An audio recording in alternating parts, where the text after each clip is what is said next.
Hello guys, welcome back onto the Dutch Couch.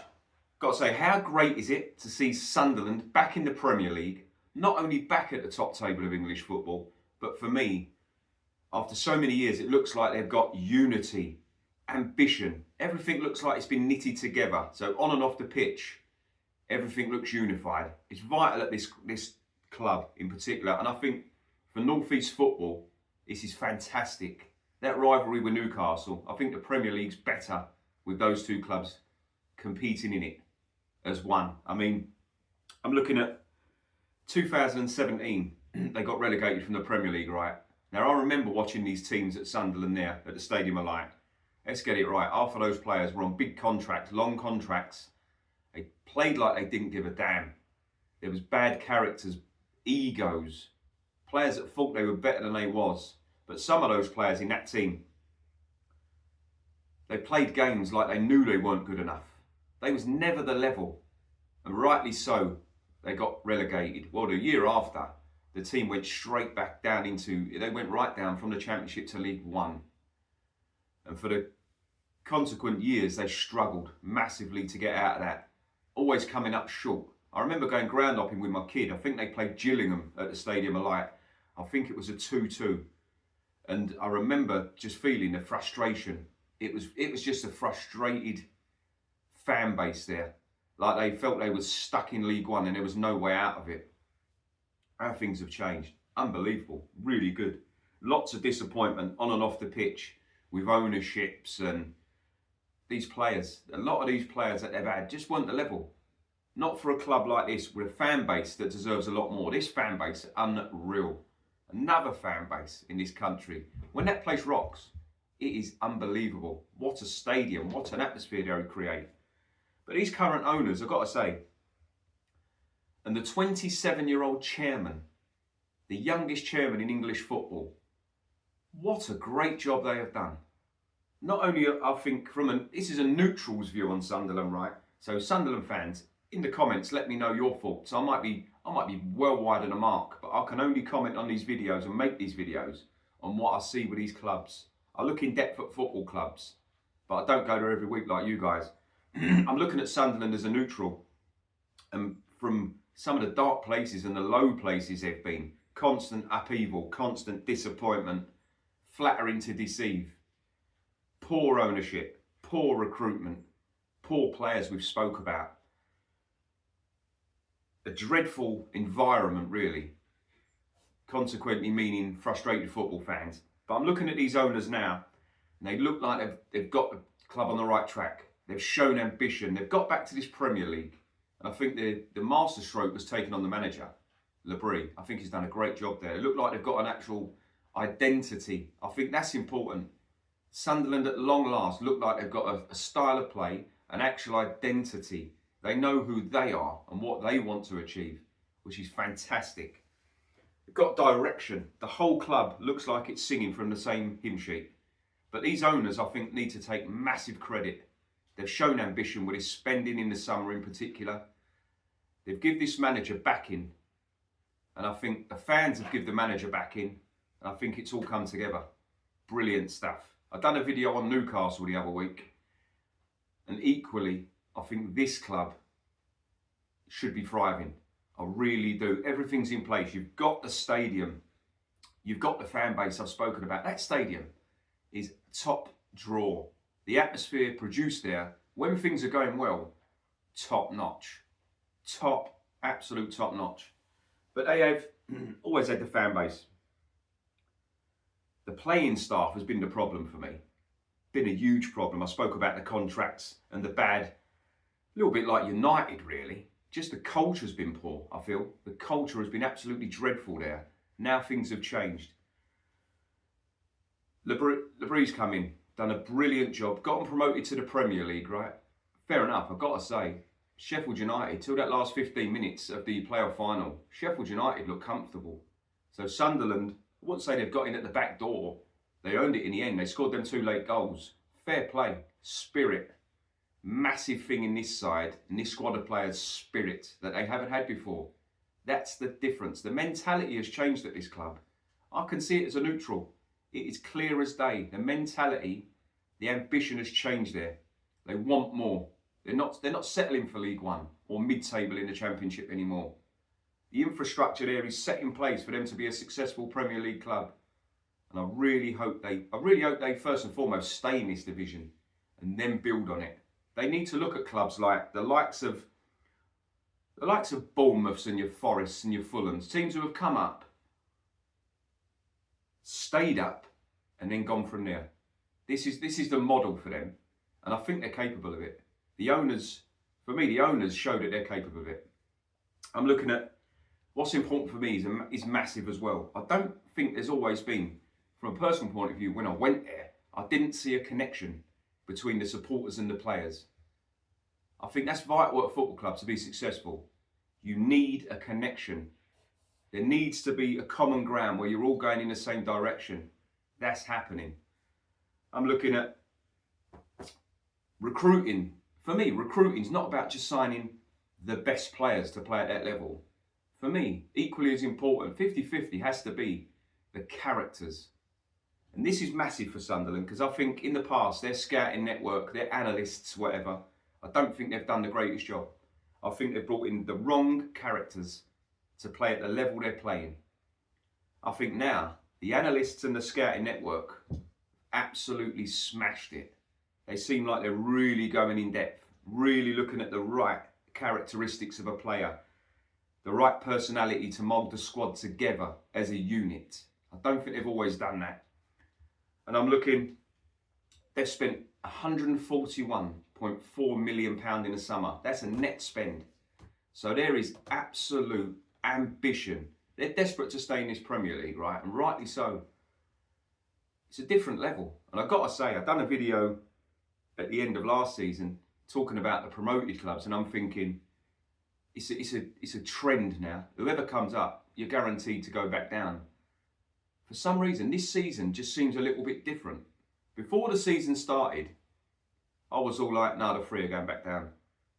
But I think it's a mix. It's a mix here. You've got the spending power now of the teams coming up, the ambition they're showing, and the recruitment, the difference in the quality of the recruitment they're making compared to years before. I think this might be the year that the promoted teams absolutely shock people, shall I say. I think the last 2 or 3 years, the three who have come up have gone straight back down without a whimper. I think this may be different. And I think the home crowd is vital for Sunderland and Leeds in particular. Those home crowds, that gives them half a chance. Massively. But I'm looking at the recruitment that they've made. I'm just going to talk about, obviously they've made absolutely numerous signings, right? I ain't got time to go through all of them. But for me, 2 big signings. I think the goalkeeper was a massive signing, Robin Roos. He's coming from Nijmegen in the Eredivisie. Obviously, I've got a little bit more knowledge of him because I like the Dutch football. I think in the top division here, having a top-class goalkeeper is vital. You're looking at clubs like Man United and Chelsea. I don't think even those clubs don't have top draw goalkeepers. I think a goalkeeper at this level in this division is huge. The defence need to trust him. The whole team need to trust this goalkeeper. I know he made a bit of an error on Sunday against Aston Villa. But this guy's commanding, and I think he demands respect. I think he's good coming out. I think he's just an all-round fantastic goalkeeper and a perfect fit for a newly promoted side in the way he plays. He's calm. He's calm, cool and collected. I think the Sunderland defenders will need that because there's going to be games you're going to be under the cosh in this division. It's self-explanatory. It's obvious. You're a newly promoted side. You're going to take a couple of pastings. But I think you're going to be fine. I'm looking at, for me, signing of the summer. £5 million. Absolute masterclass signing for me. Granit Xhaka. Experience. That is the key here. Granit Xhaka at Sunderland. They will need his experience. When they go into them times, when they're going 2-3 games, getting spanked, they'll need someone like Granit Xhaka to get that dressing room back on track. Those young players, get into the young players, get them believing in themselves. He's a leader. He's an influence. He's a speaker. Massive. You have to have a few Granit Xhakas in that change room this season if you're going to stay in this division and build on that. I know he's 34 or whatever, but his experience is massive. And I think that signing, for me, shows sensible. It just shows they were sensible. It shows they really looked into his... I know he used to be a bit of a hothead. He's going to lose his head once or twice, right? He's done it at Arsenal multiple times. But I think as he's grown into a captain's role, I think he's going to be an absolute top draw signing for Sunderland. I think the fans already love him. And I'll be honest, I think he should have stayed at Arsenal for another year. If he would have stayed at Arsenal for another year, the year that Declan Rice come in, I think Arsenal win the title that year. I think Arsenal win the Premier League with Granit Xhaka in that team with Declan Rice.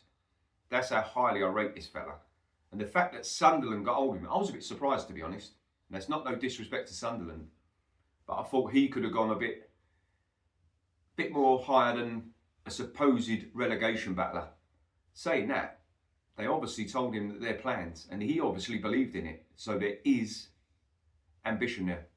And he's up for a challenge. That signing for Sunderland shows you the character of the man. The challenge, he doesn't care. He'll fight for anything. And that will rub off on other players. But to stay in this league, you're going to need goals. And I've got to say, I looked at Sunderland in the summer, I'm thinking, at this level, where's the goals going to come from? But Isidore, I think he's got 3 in 5. He just looks the part. He looks a presence. He looks like he's got a connection with his teammates. His teammates trust him. They're supplying him. If he carries on this way, Sunderland will be fine.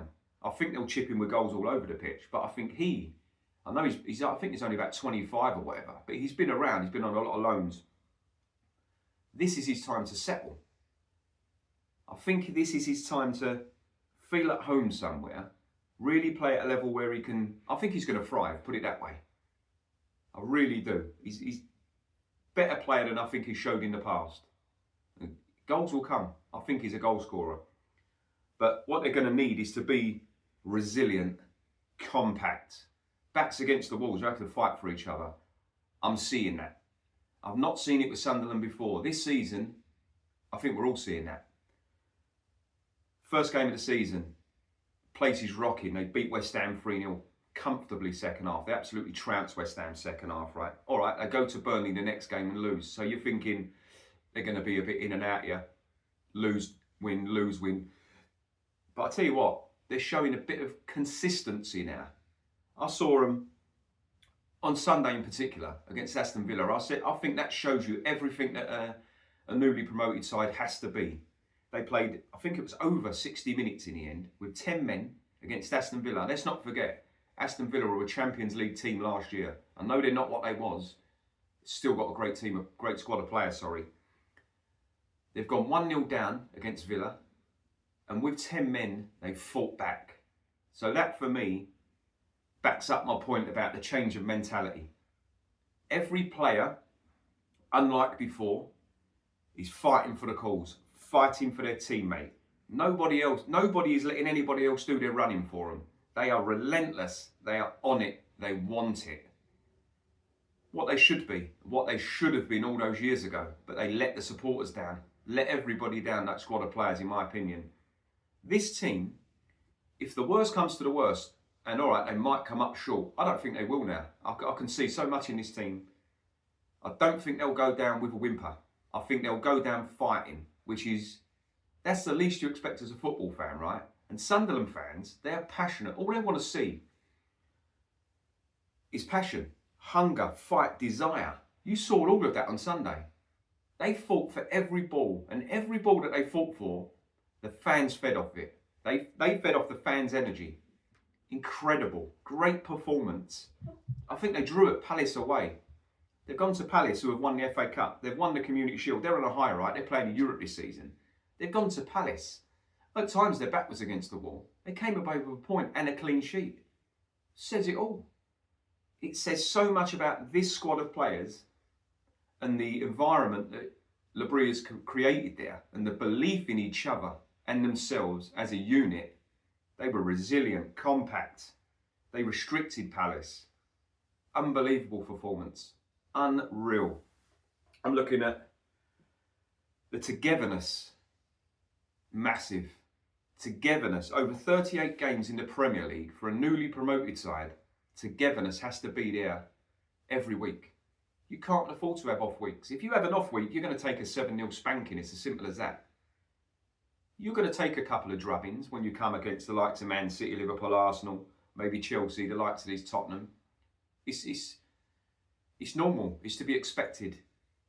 They've built world-class squads over numerous years, right? Sunderland are at a place now where I'm looking, thinking, you've got a fantastic foundation to work from. Go on, build on it. I really hope they do. Perfect foundation. But for me, the first half of this season is vital. You see it with promoted teams. I think it was Sheffield United a few years ago. First half of the season, I think Wilder set them up with the three centre-halves. But the wide centre-halves would go forward, would make wide runs. That was different. And I think it caught teams, the first half of the season, caught teams off guard. And Sheffield United picked up so many points that season, that first half of the season, that when they did have a little drop off the second half of the season, they were still okay. I think Sunderland now, because let's get it right. They've got a lot of new players, right? So they're going to be a bit of an unknown quantity. This is the time they need to take advantage. I think they're doing that.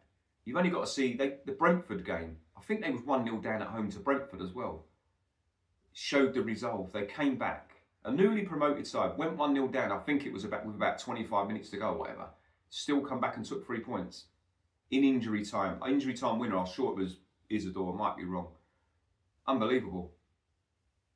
They're showing it constantly. They're showing the spirit, the fight, the togetherness. These words, these characteristics are only what's coming to fruition through the recruitment and what players these people are bringing in. They're looking at their character. Mentality. That is massive. Mentality to succeed in football matches at top level is paramount. And for the first time in years, I'm seeing Sunderland with it in abundance. But, like I said, they'll take a few beatings. But that home crowd, you guys, will have to be the 12th man at times. Because when things ain't going your way, if you're losing a match, you're gonna need to nick a draw. Or if you're desperate for 3 points and last few minutes you're drawing, you're going to have to push. And those players, as much as they're professional football players, they're on loads of money. They've got great lifestyles, probably big egos. They still need you. For me, you are as important as them. Football fans are as important as the players. The energy you build is what they feed off. Great fan bases can make such a difference. And Sunderland, like I've said about 10 times now, they've got that. They have that. Just a couple of notes on, obviously you can see I'm an Ajax Amsterdam supporter, right? Obviously a couple of Ajax players have come to Sunderland, Brobby and Traore. We know Traore's had Premier League experience, right, with Villa and Chelsea. My thoughts on him, skillful player, will take a fullback on. The only thing I would say about him is his decision making at times, very frustrating. Very frustrating. And Brobby, I'd love these two to do well. I'd love them to do well. But Brobby, for me, you're not buying a prolific goal scorer. I think you all know that by the figures. What you're buying is absolute strength, holding the ball up. Is he going to score you 15, 20 goals? Nowhere near it. He's not even doing any Eredivisie. But what he will give you is heart, hunger. He will fight for every ball. He will do the simple things well. But again, another one who's quite wasteful. And it's very telling. I know a lot of Ajax supporters. And it's very telling that with both of them, the general consensus was that we wasn't too upset that we let them go. I'm not saying they're going to be disasters. I know they was both on the bench for the Villa game. I don't think either got on. But as an Ajax supporter, I'm also willing them to do well. I want them to smash it at Sunderland. And I'd love to see Sunderland smash it this season. Those games against Newcastle, I think they're special. I think they're special. These local rivals games, I think leagues need them. And the Premier League needs this one. But yeah, can only wish you well for the season and let me know in the comments your thoughts. But on to the next one. Take care.